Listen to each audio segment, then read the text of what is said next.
What if I tell you there is an actual way to use your procrastination? And no, I'm not kidding.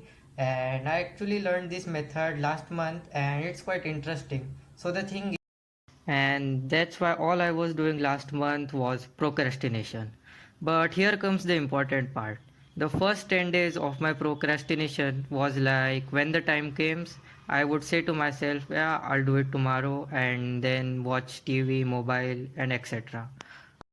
And it was quite painful because whenever I was going to bed to sleep, I was thinking like I didn't did what I've decided, and it was making me sad.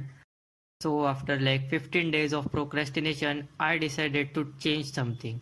And then whenever the time comes to record a video, I would say to myself, okay, I'm not going to make video today, but instead I would clean my room or clean my cupboard and read books, etc. etc. And by doing that in around 30 days, I was able to clean my whole room, read two books, and start two new habits of keeping my room clean and reading at least 10 pages a day. So here is how you can use it. Step 1. Find something you are required to do now or later, whenever it is, but you gotta do it.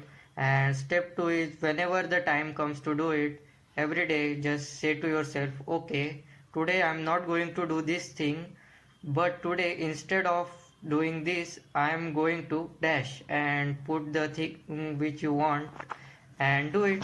And use the hardest thing for procrastination, so it will be easier to use another thing which you are going to use. And yeah, that's, and I actually don't recommend this doing very often because you gotta do it what you gotta do. Like I am making this video right now, and but this is very cool way to use your procrastination. And if you find this video helpful, make sure to like and subscribe for more content like this, and see you.